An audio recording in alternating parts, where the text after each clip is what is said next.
En décembre 1941, face à l'invasion imminente de l'armée japonaise à Hong Kong, la ligne de front la plus féroce dans un secteur précis de l'île, c'était pas tenue par des soldats professionnels. Non, pas du tout. Elle était tenue par un bataillon d'hommes d'affaires, de PDG, de directeurs de banque, qui avaient tous plus de 55 ans. Ouais, le fameux bataillon des vieillards, comme on les appelait. C'est ça. Et ces hommes en costume, qui étaient plutôt habitués au club privé, ils ont réussi à détruire une unité d'artillerie ennemie avant de se retrancher dans une centrale électrique en flammes. C'est une scène qui paraît complètement invraisemblable aujourd'hui. Complètement dingue, ouais. Et pourtant, ça s'est passé en plein cœur de ce qui est aujourd'hui un des quartiers les plus denses et, en apparence, les plus banals de Hong Kong. C'est vraiment le point de départ de notre plongée dans les archives aujourd'hui. Exactement. Et on a déballé une montagne de sources fascinantes pour ça. Oh oui, des documents déclassifiés des archives britanniques, des rapports architecturaux, des recherches locales hyper pointues. Notre mission aujourd'hui, c'est vraiment d'explorer l'histoire secrète de ce secteur qu'on perçoit souvent juste comme un nœud de transport, à savoir Fortress Hill, donc la colline de la forteresse, et le quartier voisin de North Point. Et c'est une démarche hyper pertinente pour ceux qui nous écoutent, parce que ce que ces documents révèlent, c'est pas juste l'histoire d'un quartier résidentiel de plus, c'est véritablement une chronique en 3 dimensions de la modernisation. Un laboratoire à ciel ouvert, quoi. Voilà, un laboratoire où s'entremêlent le colonialisme, la révolution industrielle et toutes les grandes vagues migratoires du XXe siècle. Et c'est en décortiquant toutes ces strates qu'on comprend comment l'histoire, même quand elle a été effacée ou recouverte de goudron, elle continue de structurer nos villes modernes. Ouais, l'histoire est toujours là, cachée sous nos pieds. C'est ce qui rend la lecture de ces archives si captivante. L'idée, c'est vraiment de transformer la façon dont on regarde ces rues, parce qu'il y a des trésors invisibles à l'œil nu. Et le premier mystère qui saute aux yeux quand on regarde la carte, c'est le nom de Fortress Hill. Ah oui, la fameuse colline de la forteresse. Bah oui, pourquoi l'appeler comme ça alors qu'il n'y a absolument aucune forteresse, ni même, je sais pas, un bout de vieux mur en pierre dans le coin. C'est vrai que ça paraît illogique aujourd'hui, mais nos documents montrent qu'au milieu du 19e siècle, cette zone portait un nom beaucoup moins martial. C'était juste East Hill, la colline de l'Est. D'accord, et donc qu'est-ce qui a provoqué ce changement d'identité? Eh bien, il faut se replonger dans le contexte géopolitique des années 1870. L'Empire britannique cherchait à consolider son commerce sur l'île et ils ont réalisé que le port de Victoria, qui était vraiment le cœur de leur économie, était super vulnérable par son entrée est. Ah, donc cette colline, c'était un point de blocage parfait. Exactement, un point d'étranglement idéal pour l'artillerie côtière. C'est pour ça que l'armée a décidé d'y construire la batterie de North Point en 1879. Mais ça s'est pas fait sans mal, hein. Les rapports de l'ingénierie royale sont d'ailleurs assez fous à lire. Ils décrivent une tempête d'une violence inouïe en 1878, alors que les travaux de terrassement venaient à peine de finir. Ouais, la boue a absolument tout ravagé sur son passage. Il y a même une note qui signale qu'un canon de plusieurs tonnes a carrément glissé en bas d'une berge détrempée. C'est dire l'ampleur du désastre. Mais bon, l'armée a persisté. Et ce qui est super intéressant dans nos sources, c'est de voir l'évolution technologique spectaculaire sur ce site précis. Ouais, les registres montrent un passage des fameux canons RML, donc à chargement par la bouche, vers des canons à chargement par la culasse. Ce qui est un bouleversement tactique majeur pour l'époque. Mais concrètement, en quoi le fait de charger le canon par l'arrière, ça change la donne pour une forteresse? Avec un canon à chargement par la bouche, les artilleurs devaient s'exposer aux tirs ennemis. Ils devaient sortir de leur couverture, nettoyer le tube fumant par l'avant et y pousser un nouveau projectile extrêmement lourd. Ah ouais, un enfer. C'était lent et c'était surtout super dangereux. Le passage au chargement par la culasse, donc par l'arrière de l'arme, ça permettait à l'équipage de rester bien protégé derrière d'épais murs tout en rechargeant beaucoup plus vite. Donc la cadence de tir et la sécurité étaient complètement décuplées. Voilà. Cette batterie, c'était vraiment un concentré de la haute technologie militaire de l'époque édouardienne. Et c'est là que ça devient complètement ironique. Parce que nos sources sont formelles, cette installation ultra sophistiquée, qui a été mise à jour sans arrêt, elle n'a jamais tiré un seul obus sur un navire ennemi. Pas un seul nom. Et elle a été totalement démantelée en 1922. C'est un peu comme, c'est l'équivalent d'acheter le système d'alarme le plus cher du monde, de le mettre à jour pendant 40 ans et de décider de le jeter à la poubelle juste avant qu'un cambrioleur n'arrive. C'est une bonne analogie. Mais il faut faire attention à pas voir ça comme un échec. Ah non. Non, parce que dans la doctrine militaire britannique, la dissuasion, c'était la fonction première. Si l'ennemi n'attaque pas, ça veut dire que la batterie fait son boulot. D'accord, vu comme ça. Mais pourquoi l'abandonner en 1922 alors? Eh bien, Après la Première Guerre mondiale, les stratèges ont fait une réévaluation totale de la menace.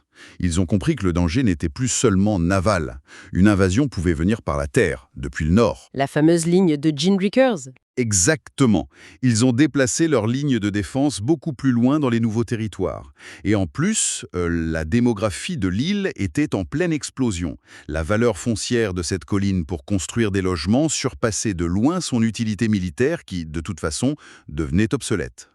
Et ce qui est génial, c'est que ça a laissé une trace indélébile sur le plan de la ville aujourd'hui. Pour ceux qui aiment chercher les petits trésors cachés, il y a une rue appelée Fort Street, la rue du Fort, juste à côté de l'école secondaire méthodiste. Oui, et c'est pas juste un nom de fantaisie donné par un promoteur immobilier. Non, pas du tout. Nos anciennes cartes montrent que le tracé actuel de cette rue correspond au millimètre près à l'ancien chemin de terre qui menait à la porte d'entrée de la batterie. C'est l'un des très rares vestiges toponymiques de cette infrastructure.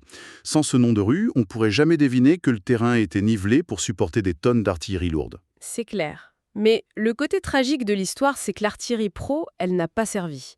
Et 20 ans après ce démantèlement, la vraie guerre a frappé la colonie. En décembre 41. C'est ça. Et là, on en revient à l'anecdote de notre intro. Les rapports décrivent la défense de la centrale électrique de North Point par ce groupe de volontaires, les fameux usiliers.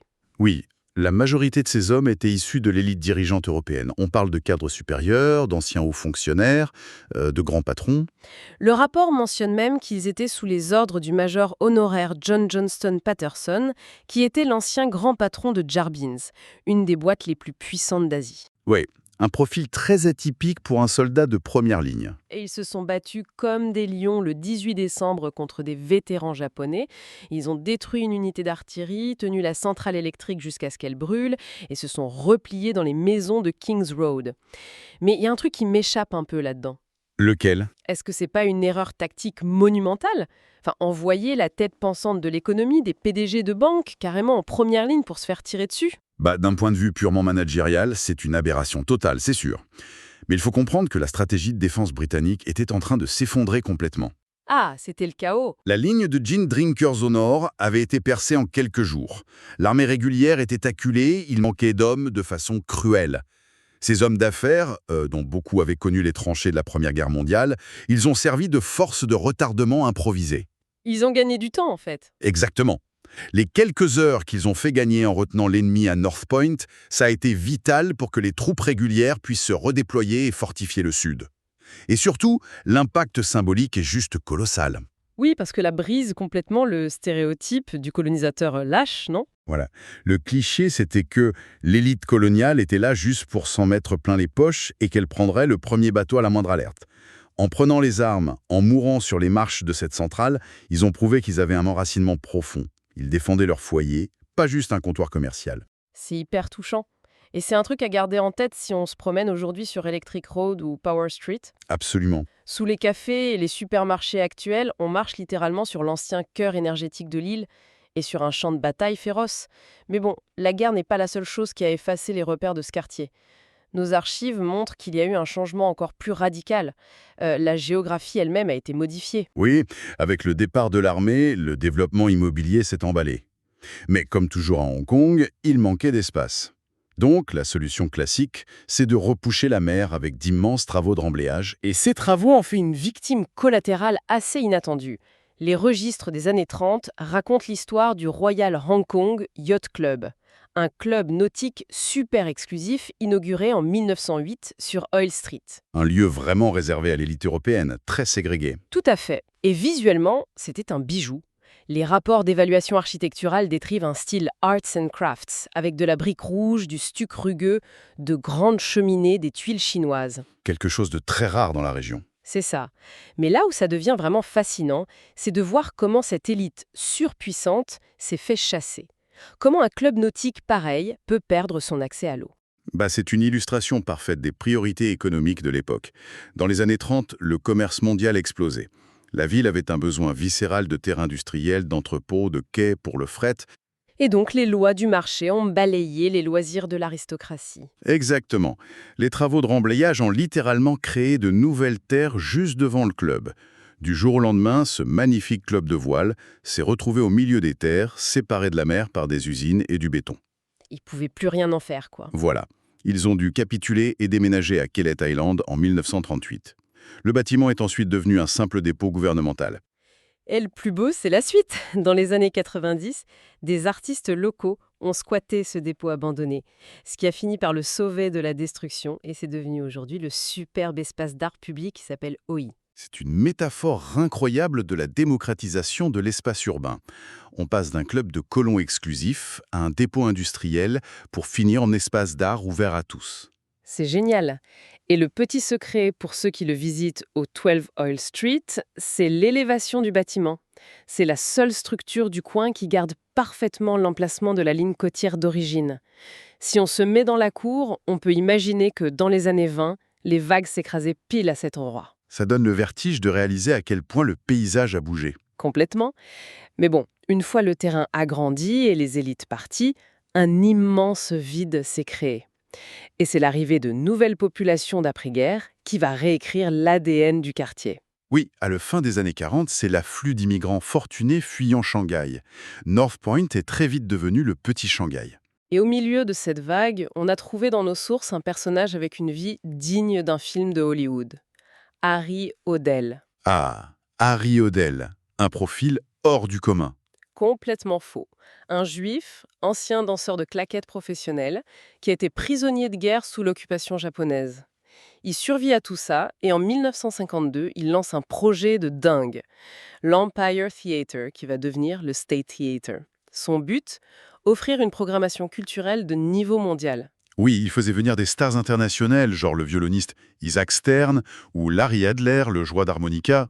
D'ailleurs, petite parenthèse, c'est en voyant Larry Adler jouer dans ce théâtre que le grand James Wang a trouvé sa vocation. Mais il y a un truc qui cloche dans nos archives financières. C'est-à-dire? On est en pleine guerre froide, l'économie est instable, et un promoteur privé s'amuse à faire venir de la musique classique coûteuse, alors que les documents disent clairement que ces concerts tournaient à perte. Ah oui, proposer des récitals de violoncelle à des réfugiés récents, c'était un suicide commercial absolu. Mais Odell était un petit génie des affaires. Il utilisait un système de subvention croisée. Comment ça marchait? La musique classique le ruinait, oui, mais en parallèle, il programmait des films commerciaux hyper populaires, des westerns, des films en mandarin, qui faisaient salle comble tous les soirs. Et il prenait les énormes bénéfices du cinéma pour éponger les dettes de ses concerts classiques. D'accord, mais pourquoi s'acharner à perdre de l'argent sur l'art? Parce que pour lui, c'était vital.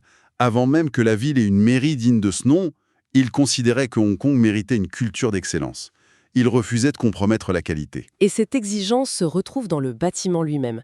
Il est en cours de restauration sur Kings Road, et quand on regarde les rapports d'ingénierie, il y a un truc hallucinant sur le toit. Les fameux arcs paraboliques. C'est ça. Et d'immenses arcs en béton armé, complètement apparents, comme un squelette posé sur le toit. Pourquoi faire un truc aussi complexe? C'est du pur génie moderniste. Ces arcs servent à suspendre le toit depuis l'extérieur. Le gros avantage, c'est que ça permet de n'avoir absolument aucun pilier à l'intérieur de la salle. Ah, du coup, la vue est dégagée pour tout le monde. Exactement. Zéro obstacle visuel et une acoustique absolument parfaite. C'était révolutionnaire. Si vous levez les yeux sur Kings Road, avec l'immense bas-relief au-dessus de l'entrée, c'est magnifique.